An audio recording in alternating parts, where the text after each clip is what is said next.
Hey guys, so Brandon here. Um, Going with week 13 against, I think it's week 13. Yeah, week 13. We're going against Sean, um, who is piloting the Ailsa Cutieflies. Should probably be renamed the Ailsa Scumflies. I had to get, pretty creative here. Um, like there was some consistent stuff that I knew I had to include, but honestly, for the most part, it's some is it somewhat creative? It's just slightly different. Um, like well, first of all, I had to go through the trouble of actually recording speed tiers. I just needed to make sure that all of my Pokemon outsped. Um, like it was just base stat, 252 in speed plus helpful nature, and then just in case, because Sean likes to do it, it's that speed plus a scarf modifier. Um, Anyways, I guess I should get right into the team. Um, First off is Virizion. Didn't really like the name Hammerhead, so I just changed it to "It's Ya Boy," because like I don't know, it's a funny saying. It just you can just say it anytime, and it just sounds funny. Anyways, um, the creative part here is instead of a Swords Dance set, we're gonna go with a Choice Scarf set. Mostly because I need to outspeed Kyurem, and like close combat doesn't. I think it does like 3/4 HP um, on a Scarf set. I thought about a Life Orb set because Life Orb is a guaranteed one-hit kill on Kyurem, but excuse me, but Kyurem still outspeeds on his Scarf set and can still has the potential to one-shot Virizion. So I went with the Choice Scarf. Also partly because like Kyurem isn't the only thing I need to outspeed. I also need to outspeed Dugtrio. Because I'll be surprised if he brings Dugtrio, I'll be surprised if it's not a band. So the Scarf outspeeds it. So right now I'm thinking this is actually probably my best lead because both Leaf Blade and Close Combat can one-hit kill Dugtrio. Excuse me. So hopefully, like, it's just the small things that hopefully I can get. Excuse me. And then just some other coverage stuff. Zen Headbutt for Throw and Wheezing. And Stone Edge for, Stone Edge can't hit Kyurem, but it's mostly for Galvantula. And then the next mon we have Fill Me With Loads. Just your standard physically defensive leftover set. Just your normal stuff. Volt Switch, Keep Momentum, Hydro Pump for major damage.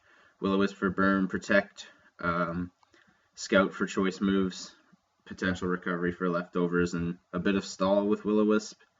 Doesn't work as well if it was toxic, but I just would rather have the Will-O-Wisp to cripple Kyurem if need be, to cripple like Aggron or Snorlax or anything.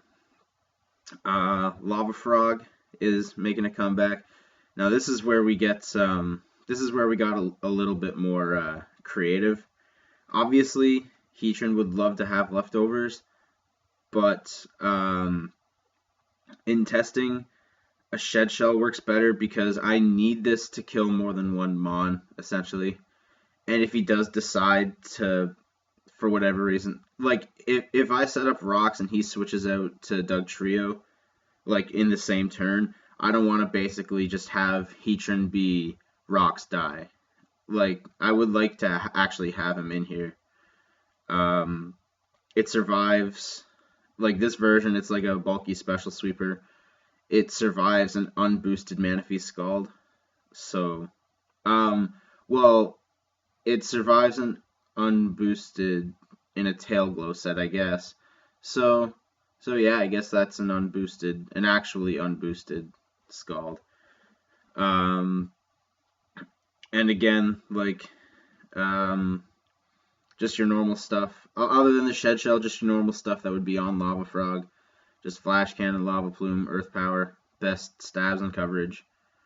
Cresselia is making a return. Now, this thing, I practiced with Matt extensively this week for this match, and this thing does work against his team. Having it being physically defensive and Calm Mind, as opposed to what I did against Chris and make him specially defensive plus Calm Mind, that was a little overkill on the special defense. But regardless, like I think this thing takes less than half on all of Kyurem's attacks, even if he does decide to run Shadow Claw. And then obviously just Moonlight, good recovery. Calm Mind for boosting, for trying to pick up kills with Psychic and Moonblast.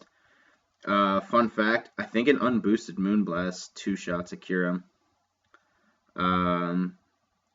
Even, which is weird, because like a boosted one, yeah, I'm pretty sure a boosted Moonblast only 2-hit killed Scrafty, which is really weird. But anyways, that's that Mon. Then next up we have Big Beetle. Big Beetle's coming back. So for this one, we fiddled around with Heracross for a little bit.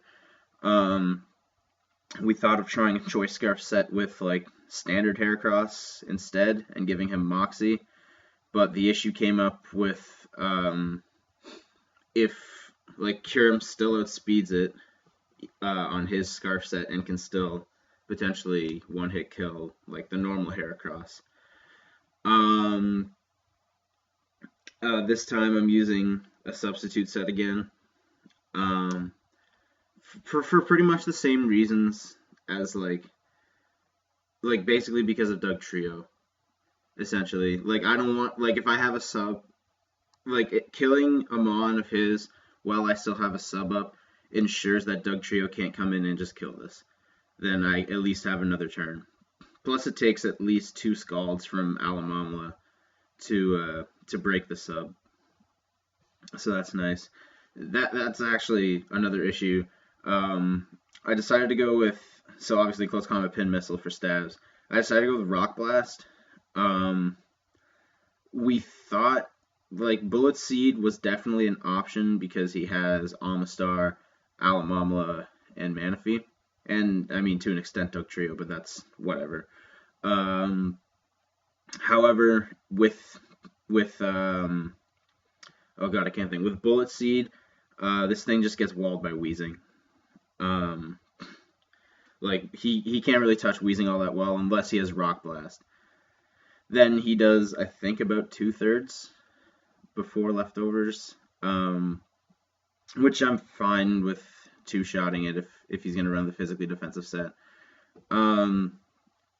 Yeah, like just, I found having a sub on this thing is actually a lot better than, I'm finding that it's a lot better than having just the 4 coverage moves.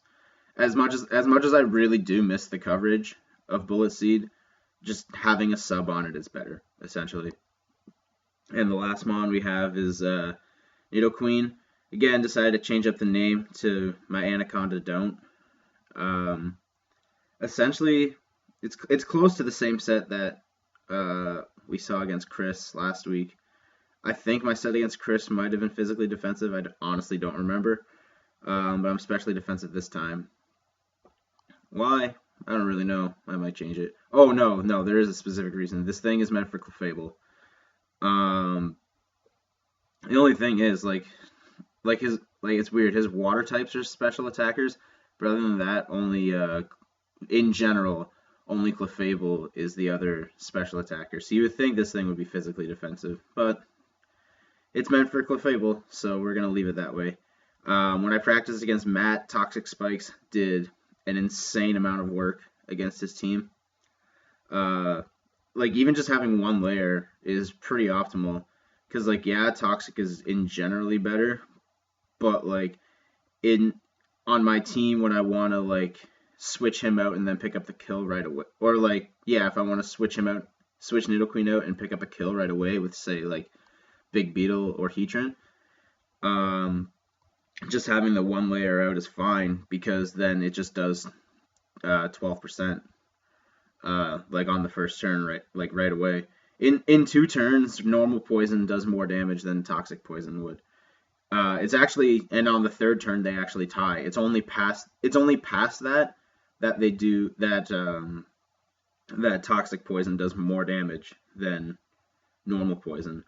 So honestly, like, I'm fine with just getting one layer of toxic spikes off. With the way this match goes, I don't see, especially because I'm using toxic spikes and not toxic, I honestly don't really see, um, I don't really see why not, why poison would be preferred. Like, poison, I don't see him staying in for more than 3 turns on the toxic spikes thing. So, I'm fine with just the normal poison, with maybe the exception of Alamamala, but that's about it. So the set, Smogon said I should run Roar. I elected not to do that because, especially with, if it was rocks, I might consider it. But with toxic spikes, it's not really that worth it because if you switch into a Pokemon that's already poisoned, then not that great. Or even worse, if I switch into Mega Aggron, or if I roar into Mega Aggron, I guess. Not that steel types absorb toxic spikes, which I thought they did, but apparently they don't. So other than that, it's again just best stabs and coverage. So Sludge Wave for Clefable, Thunderbolt for his water types, and then Earth Power because another stab. That's pretty much the extent of this team. We had to get a little creative, but excuse me.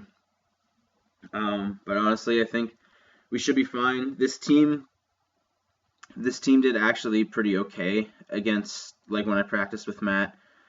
I guess I just have to be on the lookout for a very creative Sean, I guess is the best way to describe it. I know he brought Life Orb Clefable once. So I guess, there's not really a reason that he should run it. I don't know if I think it's Earth Power for Heatran. I highly doubt it does. Maybe something stupid like Flamethrower for here. He wouldn't use Grass Knot to get Rotom Wash because it doesn't do a lot to Rotom, even if it is super effective. But you never know. So I guess I'll just have to play it by ear during the battle, which is happening later today. So we'll see you